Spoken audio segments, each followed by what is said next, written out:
কথা বললেই আপনি আওয়ামী লীগ, কথা বললেই আপনি আওয়ামী লীগের দূষর অথবা আওয়ামী লীগের দালাল। এই কথাগুলি কিন্তু এখন আমার আর আপনার না, এই কথাগুলি হয়েছে ভুক্তভোগী মানুষের কথা।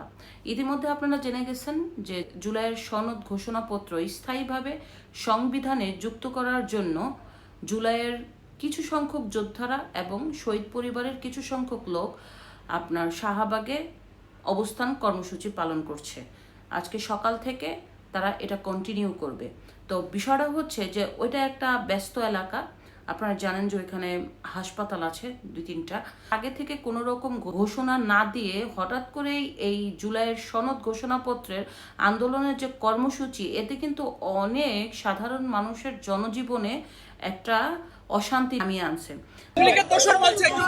এরা তো অন্য কথাই বলবো, কত কেউ প্রতিবাদ করলেই দর্শক, কথা বললে আওয়ামী লীগ, বললে আর আওয়ামী লীগ বাচ্চারা আর বাপের রাষ্ট্র, কথা বললেই আওয়ামী লীগ।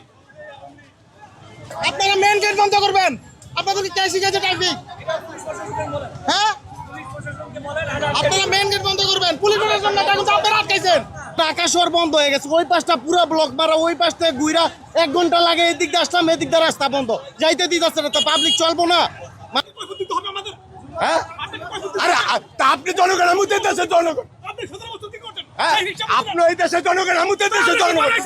আওয়ামী লীগ করেন আপনি? আওয়ামী লীগ কেন আমি আওয়ামী লীগ? কেন কেন আওয়ামী লীগ? কেন আমি আওয়ামী লীগ করব? আমি কেন আওয়ামী লীগ করব? কেন এরা তো সেম দেখতেছি। কোন দিকে যাবেন? যান আপনারা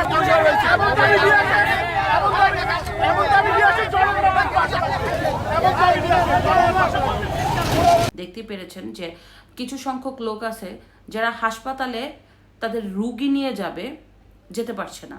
কিছু সংখ্যক লোক আছে তার মা হাসপাতালে হার্ট অ্যাটাক করছে, যেতে পারছে না। কিছু সংখ্যক লোক আছে হাসপাতালে খাবার দিতে যাবে, সেটাও যেতে দিচ্ছে না। আরও যারা আছে বাইকার, তারা অনেক গুরুত্বপূর্ণ কাজের জন্য ওই এলাকা দিয়ে যাবে, জুলাইয়ের যোদ্ধারা যেতে দিচ্ছে না। নামে যোদ্ধা ওরা, আসলে ওরা নিজেদেরকে ফোকাস করতে চাচ্ছে নিজেদের স্বার্থ হাসিল করার জন্য। প্রকৃতিপক্ষে যারা জুলাই আন্দোলনে শত শত হাজার হাজার লক্ষ লক্ষ যে স্টুডেন্ট নেমেছে, সবাই কিন্তু স্বার্থ হাসিল করার জন্য নামে নেই।